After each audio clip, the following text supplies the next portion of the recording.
Where do outstanding skills come from? Why do some people seem to learn so much faster than others? What other explanation apart from the myth of talent is there for the fact that some people seem to become great effortlessly? Where do they get the strength to practice or train so much and still cope with their everyday lives? And above all, how can we get the best out of ourselves without burning out? In this video, I will give you the key to this, the strategy with which you too can learn effectively and sustainably, even and especially if you are faced with the challenge of integrating practice into your daily life. If, despite big goals and a lot of motivation, you sometimes lack energy, if you only have very limited time to practice, then you will find concrete tips in this video that are guaranteed to help you. This channel is focused on effective practicing and personal development. I explore well-founded principles and methods that professionals use to learn faster. I'll show you how we can all use them to get to that level, or at least to achieve our personal goals efficiently and happily. I mostly relate this to learning a musical instrument, but the strategy I'm explaining here can be applied to any area you want to master. So, whether you're a beginner or advanced, if you want to achieve a lot in your field, in your free time, or if you even want to become a professional, if you want to learn how to learn and practice more successfully, then you've come to the right place. I'm going to show you specific methods for this, and above all, I want to give you the knowledge you need to make your learning process more effective and above all, healthy in the long term. I'm going to show you a great principle that you can use to get more out of your practice time in order to make faster progress. For this, we need discipline. That's nothing new, of course, but why we paradoxically need the discipline to take more breaks and recover better instead of working harder is what we will explore now. I work mainly as a live and studio musician and as a drum teacher, so I'm on stage and on tour a lot or record songs with various bands. For this, on the one hand, I optimize my own practice, especially when I step in as a session drummer at short notice and have, for example, to learn a complete live show by heart within a few days. And on the other hand, I like to pass on knowledge and experience about drumming, but also methods of effective learning. I've written a few textbooks, give workshops and private lessons. For this, I studied music education and dove deeply into the psychology of learning, talent research and theories and practices of accelerated learning. Before that, however, I studied sports science and biology. And one of my goals with this channel from the beginning was to use findings from training theory also in learning an instrument, because compared to music education and music psychology, there is a much larger pool of valuable research results in sports science. Music is, of course, not a competition, but an art. However, a large part of the time we musicians are busy working on our craft, i.e. simply practicing technique, coordination, sometimes even endurance. And if we do this more systematically and use scientifically based practices, we will learn more efficiently and thus more successfully. In the end, we will have effectively acquired technical skills that will enable us to express ourselves even better artistically. So we can learn a lot from the training methods of top athletes, especially when what is just a hobby for others is more for you. A passion, maybe even your life's work. If you want to be outstanding in your field, then it's not a bad idea to adopt the mindset of professional athletes. And now I'll show you a basic principle from sports physiology that helped me a lot with my practice. If you understand that, you will be able to design and optimize your practice process independently. It's called supercompensation. It's very simple to explain. When you exercise, you exhaust your muscles. Your performance decreases. When you recover afterwards, your body compensates by building new muscle fibers, improving blood circulation, optimizing metabolism, or increasing bone density, depending on the type of training. In short, the body experiences some kind of stress and adapts in order to be better prepared if something like this happens again. This means that you are stronger after training than before. But only if you take the time to recover. These adjustments can only take place when the strain is over. if you train too early, you weaken yourself even more. This is called overtraining. But if you consciously take a break and train again after a few days, when you have just fully recovered, the process can start all over again. You exhaust yourself again from this higher starting point and your body builds up even further. And if you repeat this, your performance curve will continue to rise in the long term. This is the basic principle of training in a very simplified way. Stress plus rest equals growth. More strain also requires more recovery. When learning an instrument, things work a little differently. Here it is about honing, meaning repeating something very often as correctly as possible, i.e. precisely and relaxed. When you do this, physiological changes also take place, especially in the brain. First, the facilitation. This strengthens nerve connections and creates new synapses. Through constant repetition, the new skill manifests itself as a new neural pathway in your brain. Just like you make a path when you walk over a certain area very often. The exercise becomes easier over time. And if you repeat this very often over several days or weeks, something happens that is called myelination. Here, these nerve connections are now strengthened and isolated even further and permanently, so that the nerve impulses run even faster. Imagine it like this. If a lot of people use a path, at some point the decision is made to pave it and thus secure it. Now you can make much faster and unhindered progress, and it is a permanent road that is always available and does not grow over again after a short time. This is how effective practice works. First, we repeat something very often, slowly and precisely, thereby mapping out the path. If we keep repeating it, the thing that first required focused attention and effort is now ingrained and unconscious. It then works almost automatically. We just have to recall it. Everything we play on the instrument without thinking is the result of this process. And it looks like this. We set ourselves a clear goal that is a little outside of what we can do right now, and we only take small steps that build on what we have learned. We need direct feedback, so we constantly compare what we are doing with how it should be and repeat it many times so that it becomes automated. All of this requires a high level of concentration and is therefore, of course, very mentally demanding, just as effective training is very exhausting for the body. These are the two different principles of training and practice.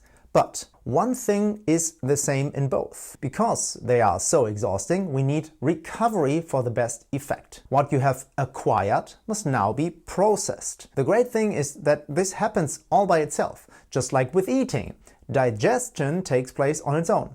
Our job is just to get obstacles out of the way so that this can happen. When it comes to learning, this means, above all, getting a good night's sleep.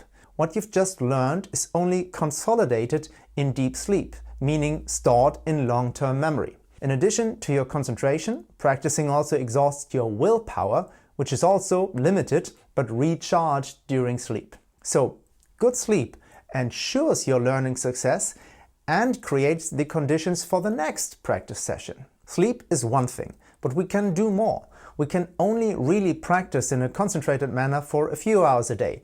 The maximum is about 4 hours of net practice time. And that's only if you increase slowly over a long period of time and have a strong motivation. And even that is difficult to keep up in the long term. And consistency is ultimately the most important thing in training and practice. But we can do a lot in the remaining 12 or 13 waking hours to support our learning. Relaxing things that ensure that we have and can use these up to 4 hours of concentrated practice time, and that what we have learned is processed in the best possible way. Those who practice more also have to relax more.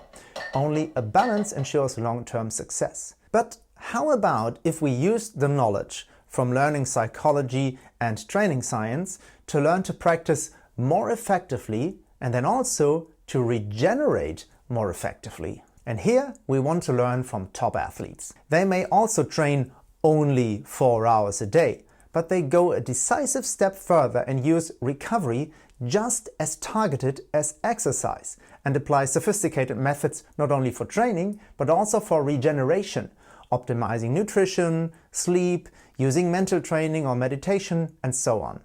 everything to ensure that these few hours of training per day are yielding the greatest possible return. Those who regenerate more efficiently have a stronger training effect and are ready for the next training session sooner. Their performance curve is steeper, and in the long term you reach a much higher level. So, recovery is an essential part of training, and the same applies to practice. Consciously using and supporting it can increase your learning success, motivate you even more, and accelerate your progress in the long term.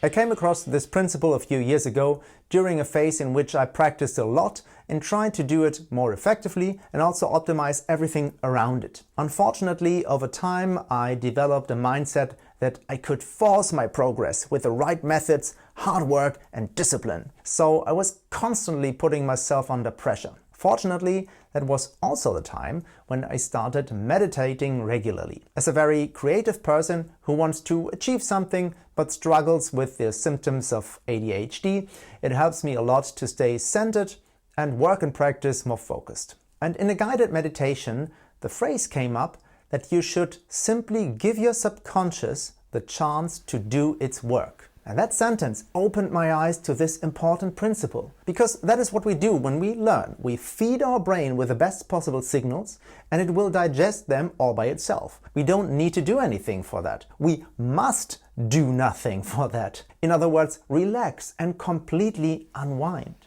That takes time. So an essential part of the big process of practicing happens after the actual practice session. But unfortunately, we disrupt this process far too often. And I thought to myself that it would be such a shame if I wasted my hard work practicing by not giving myself time for what I had learned to sink in so that I could really internalize it. So I started taking a little nap after practicing, just closing my eyes for 5 minutes and breathing deeply, sometimes actually sleeping for 30 minutes. That helped me to gain some energy for everything else I had planned to do the rest of that day, and at the same time it is a little ritual that helps to consciously finish practicing and mentally prepare for the next thing. And then instead of, or sometimes in addition to napping, I tried doing a meditation in which I told myself affirmations, encouraging phrases, which were supposed to invite my subconscious to embrace and secure what I had learned. And right at the first time I did this, something incredible happened. During this meditation, I could really feel physically how what I had practiced was taking hold. It really filled my arms and hands. It felt as if the things I had practiced were really being programmed into my body parts.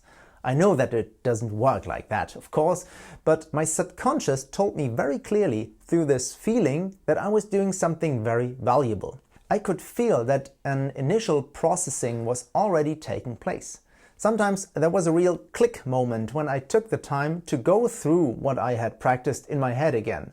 This showed me that you can support your subconscious even further when learning, and above all, because the processing of what you have learned mainly takes place after practicing, my responsibility for my learning process does not end in the second I get up from the instrument. I mean, many of you will certainly know this. If you have rehearsed a song intensively, it is often stuck in your head for hours, even when you are lying in bed. This shows us how long our brain is still occupied with the material afterwards. We can use and support this by creating space for this automatic process. Acting responsibly means being patient, not forcing things, especially for people with big goals. Instead of simply pushing myself harder and practicing more, I learned to prioritize and optimize rest to support my subconscious in doing its work. This has helped me incredibly as a person and as a musician. Especially because with this mindset, you are more mindful, therefore more aware of your progress. This is so important for the long-term learning process because it keeps us motivated. If you demand more of yourself, you also have to do more to compensate. Professional athletes push themselves to the limit of what is humanly possible. If you don't compensate for this stress, you won't be able to keep up with this kind of training in the long term. There is a reason that mental coaching and meditation are now part of the standard arsenal of competitive athletes. And playing an instrument at a high level requires many years of disciplined practice. It's a long-term commitment. It's our responsibility to maintain our motivation so that we always look forward to the next practice session. It's no use trying to achieve something in music without enjoying the process of practicing, and not without patience either. Some people find it easy, some have to work a little bit for it, and that's okay. That's why I want to pass this on to you here, because the understanding of how learning works ensures that we trust the process. Then we can relax and really let go.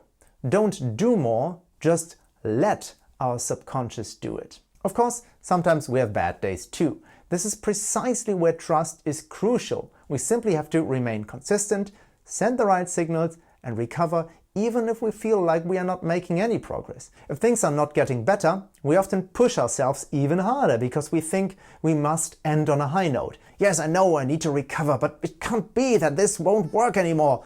I want to get it right at least once. You get bogged down, tense up, get even more annoyed by yourself, and your motivation plummets. Who can relate? I certainly can.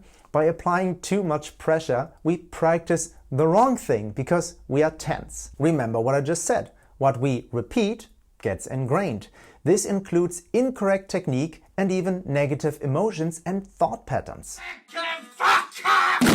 What happens to an athlete whose performance curve drops and who, instead of taking a real break, simply trains even more, even harder, and neglects recovery? Overtraining. They exhaust themselves more, regenerate less, so that their performance drops even further, and as a result, their motivation too.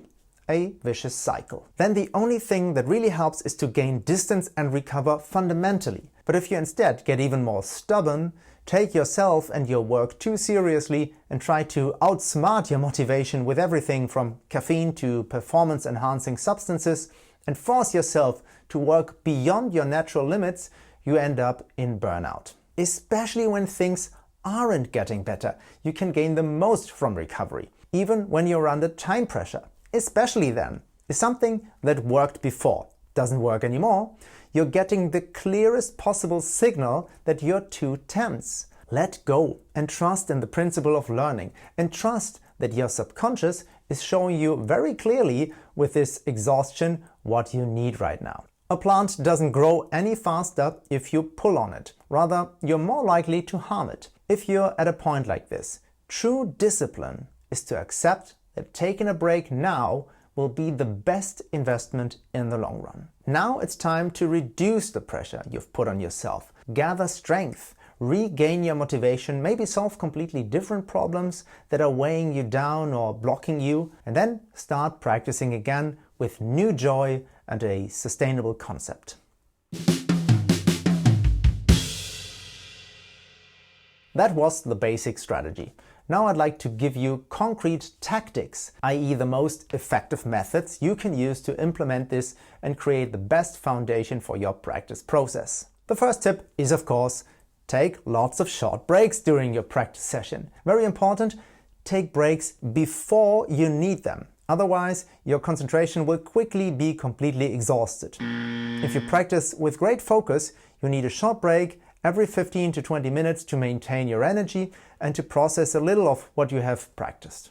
The ideal ratio is between 1:3 and 1:4. So you should reserve 15 to 20 minutes per hour to regenerate your capacities, depending on how intensive or complex the work is. It sounds like a lot, but it is necessary. If you overwork yourself and don't take breaks, you will inevitably make mistakes. This can be very dangerous in some jobs. For musicians, it just means that we are less focused and practicing is simply less effective. And take real breaks. Nothing that distracts you and diverts your attention. We want the opposite, to relax and refocus, to center ourselves. Social media or a newsflash would be one of the worst things and would completely tear you out of the mindset of practicing, which you have to defend until the very end of the session. An athlete doesn't sit on the bench with a beer and chips during a training break either. The point of this video is to see the point in purposefully applied recovery. So, your breaks are important building blocks of practice. Design them as constructive as possible.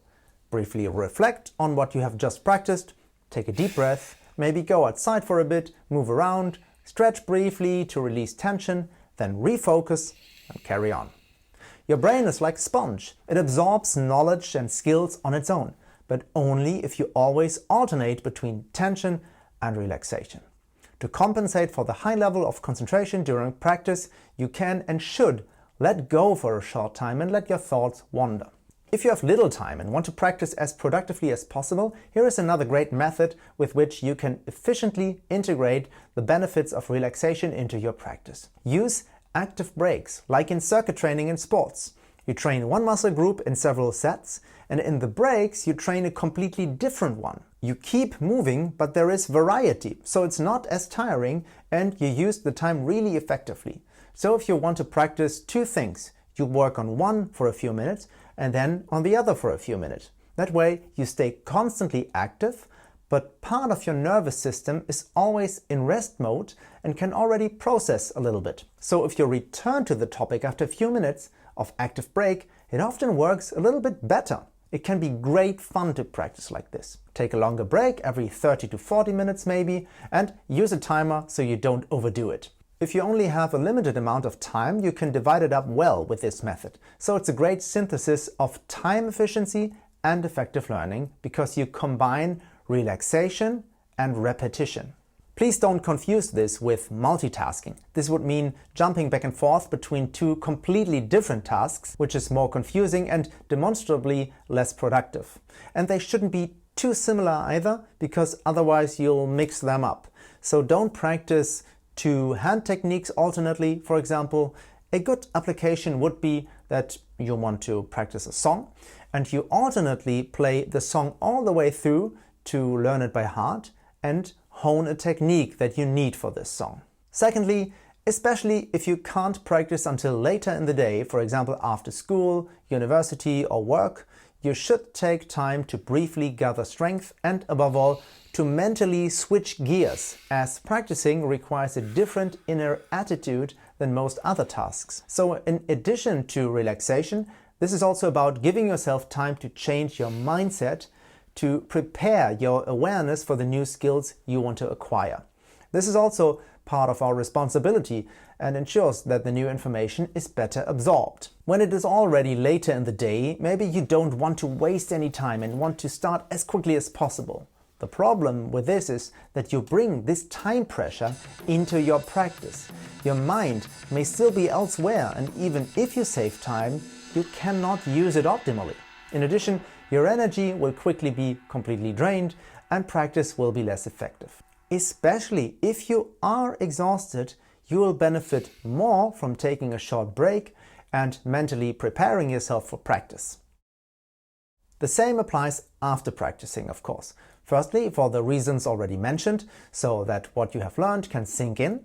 But secondly, because practicing is not the only thing in your life. You also have other tasks, a job, a family, a band that you manage, a startup or a hobby. And just like practicing, you don't want to do all of these on the side. You want to give everything your full attention. If you immediately devote yourself to other tasks without a break after practicing, three things will happen. Your head is still partly on the instrument and not at all focused on what you are doing next.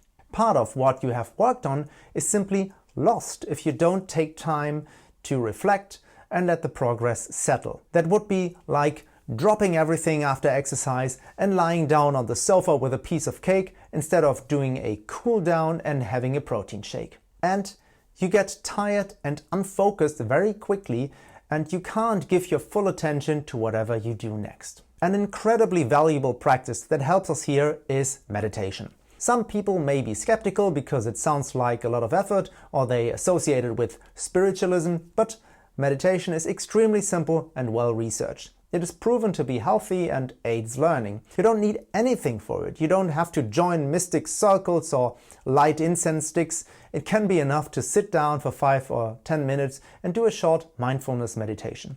Instructions can be found easily online. I like to do a focus meditation before practicing, which helps me to gather and direct my attention. Personal affirmations, you tell yourself, also help, For example, what you want to achieve when practicing, or that you will focus only on music for this next hour. After practicing, I like to do some relaxation exercises and repeat affirmations that highlight what went well today and that I invite my subconscious to secure what I have learned. Guided meditations are a helpful introduction, especially for those who never or rarely meditate. But even though I have been doing this for a number of years now, I still use such instructions every now and then. And so I have something very special for you.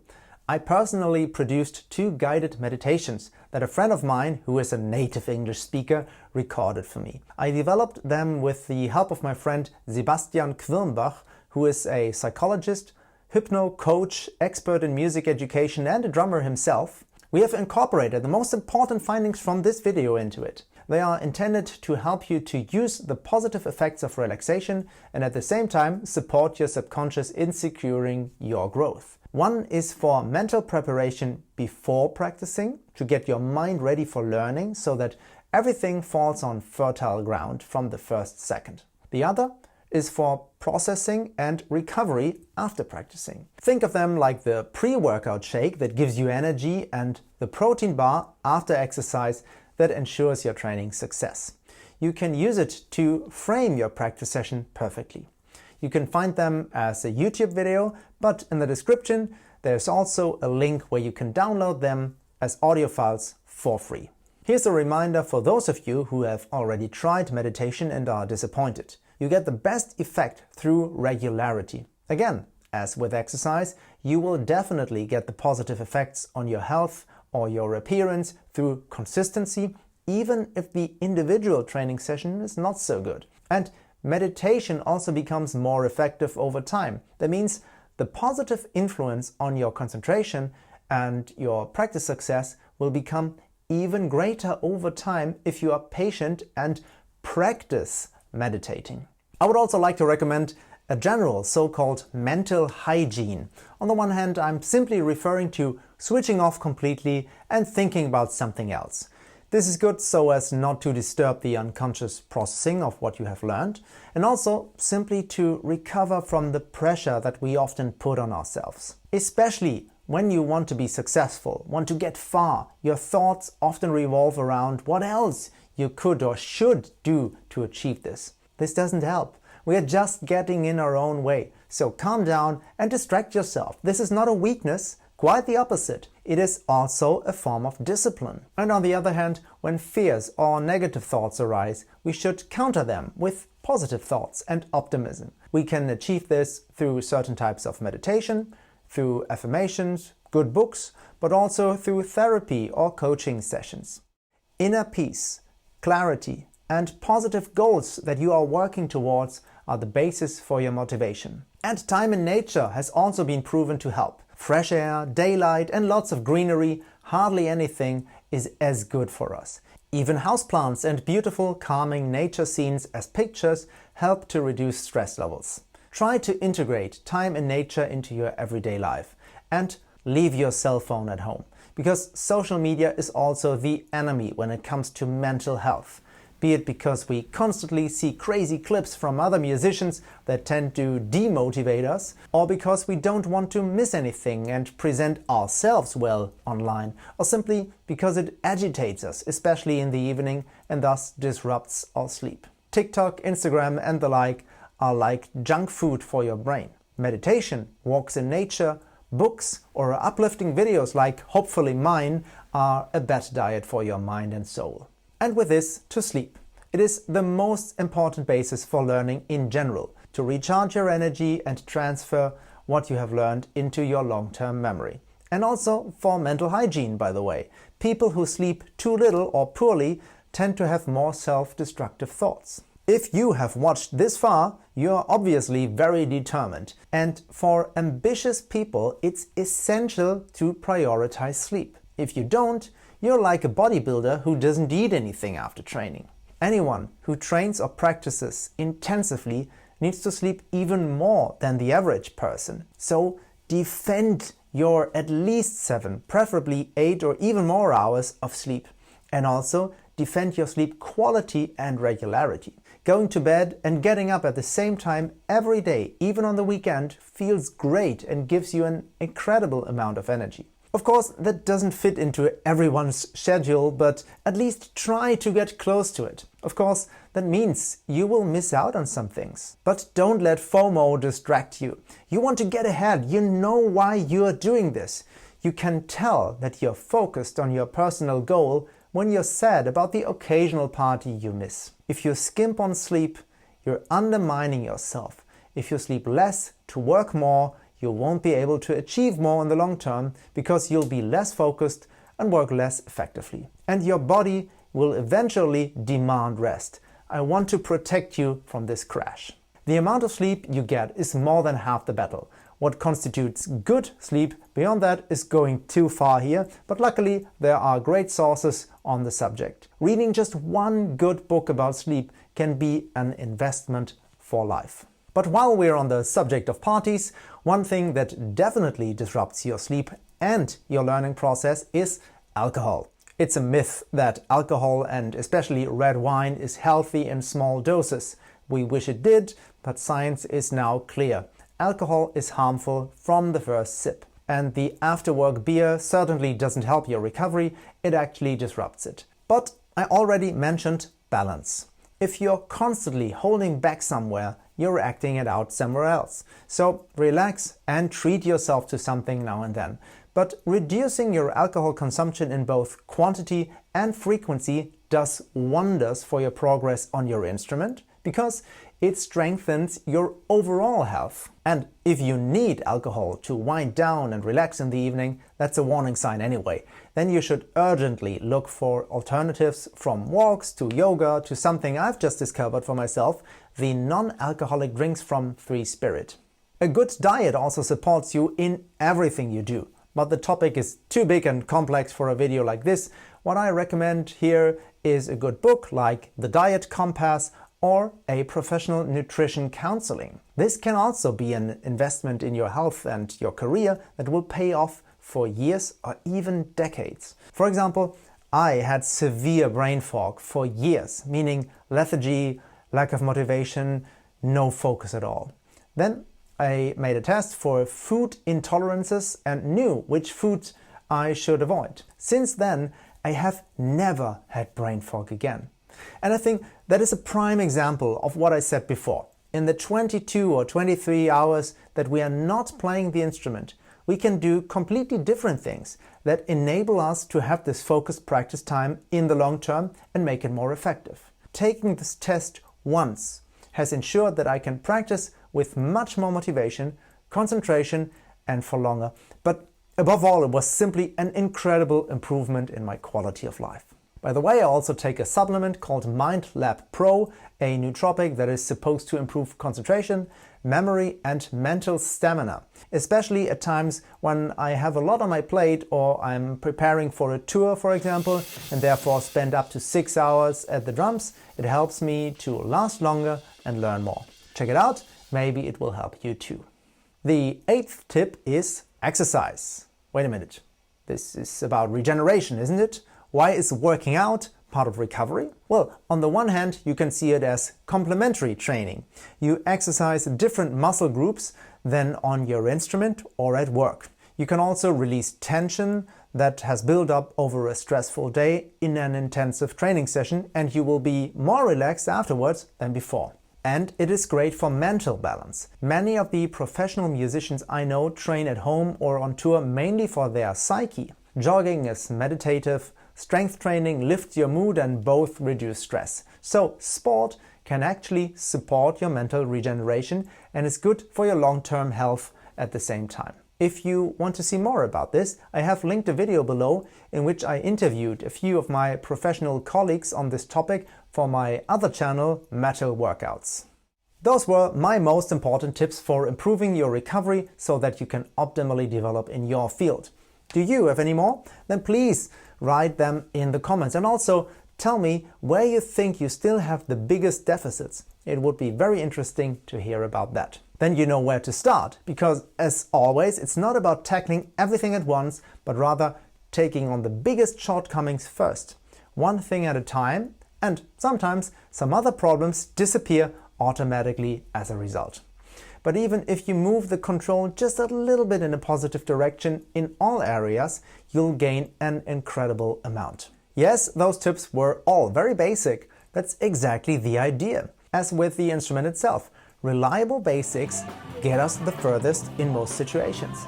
It's not about using particularly special methods, but about having a good strategy and creating a permanent basis for learning. And in addition, excluding everything that hinders us. Nootropic supplements, Pomodoro technique, spaced repetition method, none of that is of any use if we only sleep 6 hours at night and eat white bread with honey for breakfast and answer WhatsApp messages during practice breaks. A good strategy for your sleep, your diet and your concentration is worth more and is more sustainable than fancy methods that sound exciting and work, but whose novelty effect quickly wears off. So ask yourself, what else distracts you from practicing and undermines your concentration?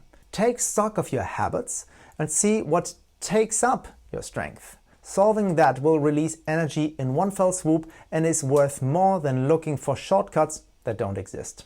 Very few people use these basic methods permanently, but that is exactly the key to learning faster that I promised you at the beginning. That is what the top professionals that we admire do.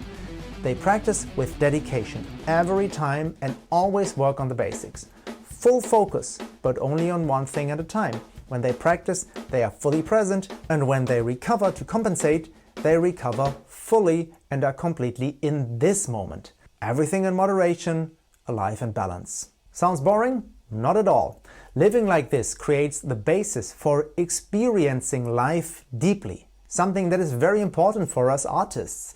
In addition, on this basis, you will have the progress and success you are striving for much sooner than if you try to force it, fully motivated, but then sagging again. The effect of consistency and trust will unfold over time. Your learning curve will be a good deal steeper than that of the others, and so you will become outstandingly good over time. And that will motivate you to keep going. Because motivation is not the prerequisite, but the reward for patience and hard work. Those of you who have seen it may be reminded of my most famous video about the surprising philosophy of AC/DC's drummer Phil Rudd. Play with total dedication every time, even if you have already performed the songs thousands of times. This way, even a simple rhythm sounds fresh and convincing every time. The same applies to practice. If we approach practice with an open mind and curiosity every time like the first day, we will make great progress every time and enjoy it. After all, who has more fun than a motivated, naive beginner?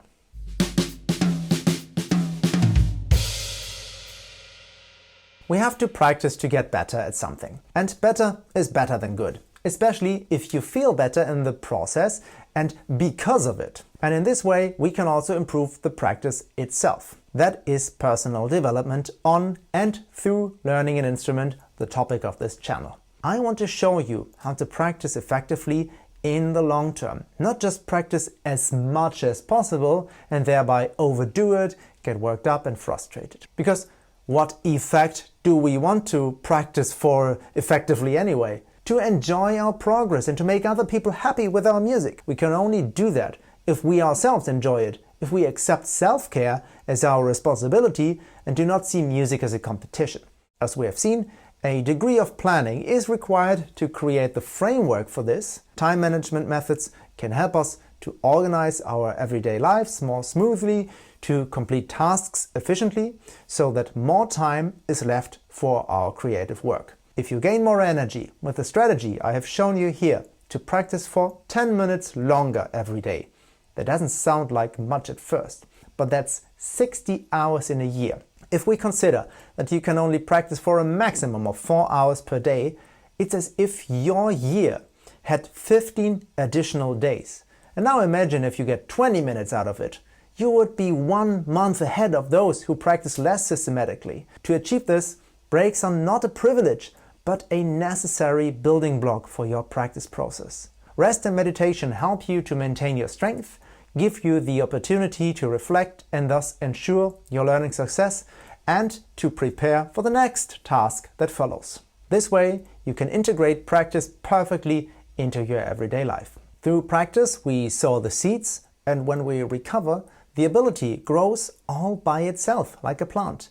But if we simply throw the seeds on the ground and come back in a few months, only a few will have taken root and many will have died. But if we prepare the ground, select only the best seeds, cover them with soil, water and fertilize them, then the plants have better conditions and continue to grow on their own, but become bigger and stronger. And if you want to become particularly good, if you want to call an exceptionally beautiful garden your own, you do nothing else, just on a larger scale, with even more patience, even more dedication. You can refine the methods, plan even better by finding the biologically and aesthetically most suitable place for each plant, carrying out a soil analysis, keeping predators and diseases away and so on. But even if we use such sophisticated methods, if we don't water the plants for 2 weeks, they will die. Implementing the basics with patience is still the best way to go. But we mustn't see this optimized recovery as yet another mandatory part. I was talking about discipline, but not the discipline of prescribing ourselves relaxation and then working through it, because even with recovery the following applies: the sponge can only absorb something if you let it go. In order to fill ourselves with new energy again, in other words, to really enjoy our free time, we have to limit our work in a disciplined way so that we can let go completely and trust the process. I'm a freelancer. I could always work. The problem is that I often did that or thought I had to. Although I can set my work times freely, the best thing I have ever done for my productivity and self-care is to set a fixed end of work time. No matter what I'm doing, I consciously stop and enjoy my free time. Since then, I've had much more energy and remained permanently motivated. An important part of this was simply the signal to myself: that's enough for today. If you want more, organize yourself better, but now it's time to relax. That's the discipline of always giving yourself time for relaxation and defending it, even against your own inner voice that says, you could do more. Yes, you can, but then tomorrow you won't be able to do it again. Prove to yourself that you are self-determined.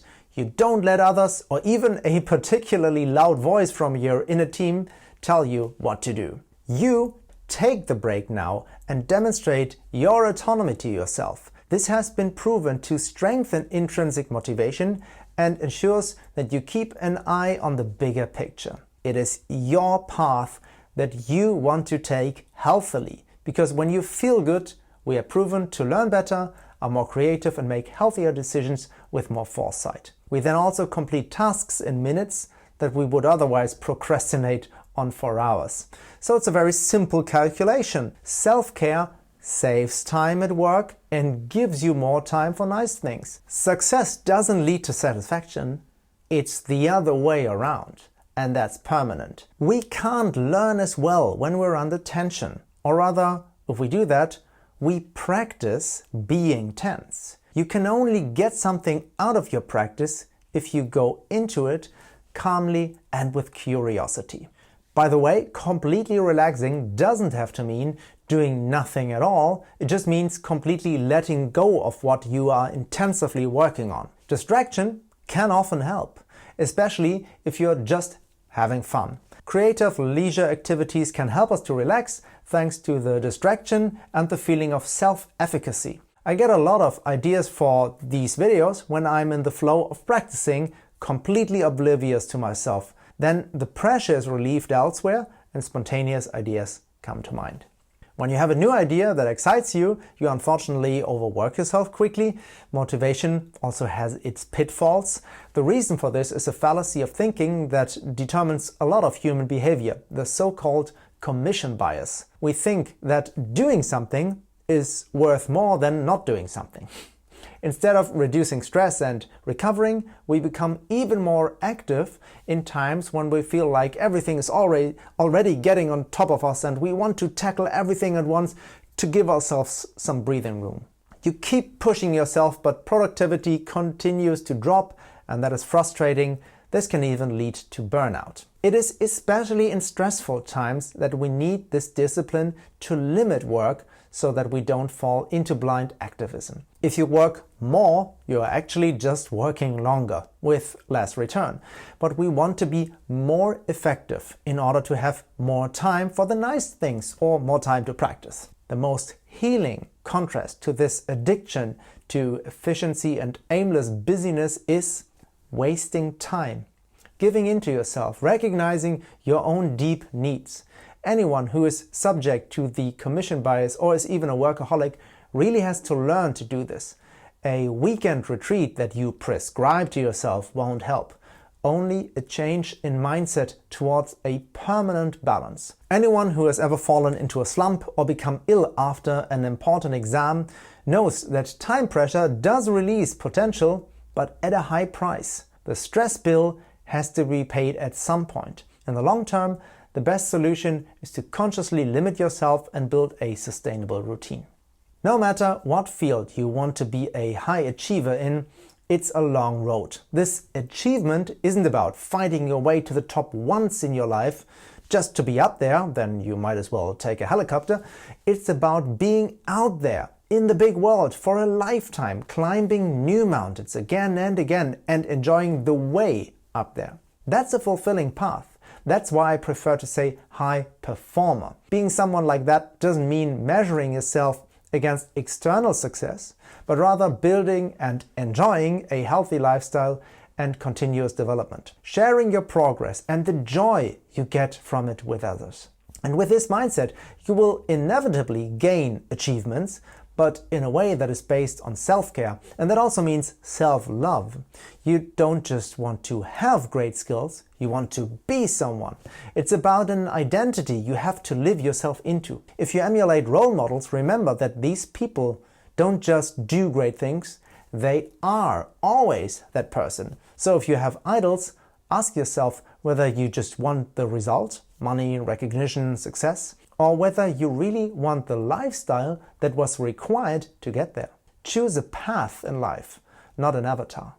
Role models and goals are important, but they are not there to be fulfilled at any price, but to fulfill us in the pursuit of it, in the feeling of personal development. You now know what basics are needed for this: health, balance, mindfulness. This is the only way we don't lose sight of what is important and have the strength to keep going through the very strenuous but rewarding process of practicing. With the strategy and the concrete methods that I have shown you here, you have it in your own hands. And you can create these circumstances yourself. If you want to go even deeper into this topic, I have 3 incredibly valuable books here that have helped me personally and that I would like to recommend to you.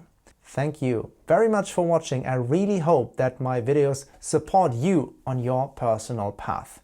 If so, please subscribe, give a like, and write in the comments what has helped you the most. Hope to see you in the next video. Until then, take care and bye-bye.